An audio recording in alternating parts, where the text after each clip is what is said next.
جی السلام علیکم۔ ہاں جی، یہاں پہ آج ہم نے کچھ استنبول کے اندر کچھ صحابہ کرام کے مزارات کو وزٹ کرنے کا پروگرام بنایا ہوا تھا، کل بھی کیا آج بھی کیا، اور ابھی ہم یہاں پہ آئے ہیں ایک جگہ پہ۔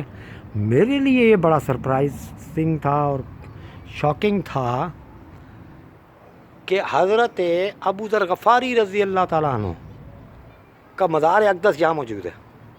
ان کی لحد مبارک گہری، یہ وہ جگہ ہے جہاں پہ کبھی جنگل ہوتا تھا، ٹھیک ہے۔ ابھی تو خیر یہاں پہ بڑی آبادی ہے۔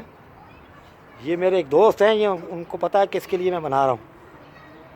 تو یہاں پہ حضرت ابو ذر غفاری رضی اللہ تعالیٰ عنہ کا مزار اقدس ہے۔ پیچھے ہم ایک جگہ گئے تھے حضرت جابر کا، یہاں پہ مزار اقدس ہے، تو وہ تو بند تھا۔ پھر ہم یہاں پہ گزرے تو انہوں نے کہا آپ کو ایک اور سرپرائز دیتے ہیں۔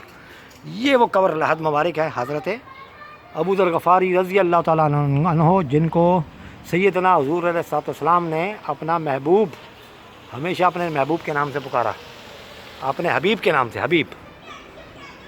تو میں حیران ہوں، پریشان ہوں، اور میں یقین کریں بڑا سرپرائز بھی ہوں۔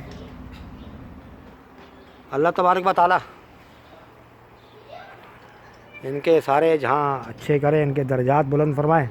رسول اللہ کے ان دوستوں میں سے، ان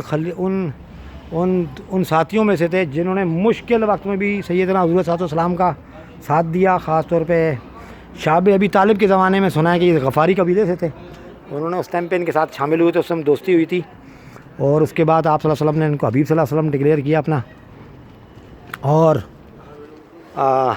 اس کے بعد یہاں پہ آئے تو آپ صلی اللہ علیہ وسلم کے بارے میں، آپ صلی اللہ علیہ وسلم نے ان کے بارے میں فرمایا تھا کہ یہ اکیلا آیا ہے، اکیلا رہے گا اور اکیلا ہی فوت ہوگا۔ تو اس ٹائم پہ فرماتے ہیں کہ اس ٹائم کوئی 7-8 آدمی تھے، ان کے بارے میں انہوں نے کہا تھا کیا تم میں سے ایک؟ تو سب کہتے ہیں کہ حضرت ابو ذر غفاری رضی اللہ تعالیٰ عنہ پہچان گئے تھے کہ وہ میں ہی ہوں، کیونکہ اس میں سے جن کا ذکر کیا تھا وہ سب کا انتقال ہو چکا تھا۔ تو انہوں نے اپنی زوجہ کو انہوں نے کہا کہ بھائی جب میرا وقت آخر آئے تو میرا باہر بیٹھ جانا، جنگل کے پاس، یہ جنگل ہوتا تھا پہلے، تو یہاں سے قافلہ گزرے گا تو اس کو بتانا کہ بھائی میرا انتقال ہوا، تو وہ جنازہ پڑھ کے دفنا دیں گے۔ تو یہاں کہیں سے گزرا اور انہوں نے یہاں پہ ان کو لا کے یہاں پہ دفنا دی۔ یہیں کہیں ان کی رہائش ہوئی ہوگی یا کہیں اور رہائش ہوگی۔ یہ دیکھ رہے ہیں آپ، یہ پیچھے پرانے زمانے کی تعمیرات ٹائپ کی ہیں، میرے خیال میں اسی زمانے کی ہیں، ٹھیک ہے۔ یہ قلعے شلے، اور تو یہاں پہ لا کے ان کی تدفین کر دی گئی۔ تو یہ تھی ان کے حالات و واقعات۔ تو صفی بھائی، خاص طور پہ صفی بھائی کے لیے میں نے بنا رہا ہوں۔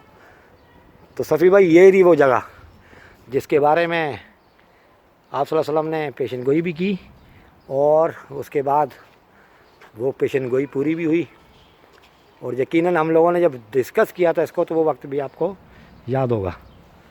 تو یہ میں یہاں پہ کھڑا ہوا ہوں، میں نے ابھی دعا کی ہے، آپ سب کے لیے دعا کی ہے، ان کے لیے دعا کی ہے، حاضری لگائی ہے جی، دعا کیا کرنی ہے ہم لوگوں نے۔ تو ابھی میں دوبارہ انشاءاللہ یہاں پہ مراقبہ بھی کروں گا، درود شریف بھی دوبارہ پڑھوں گا، دوبارہ بھی آؤں گا، بار بار آؤں گا آپ میں انشاءاللہ۔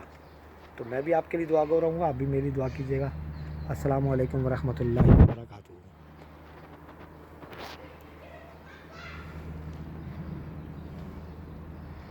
یہاں پہ مختلف لوگ آتے رہتے ہیں، وزٹ کرتے رہتے ہیں۔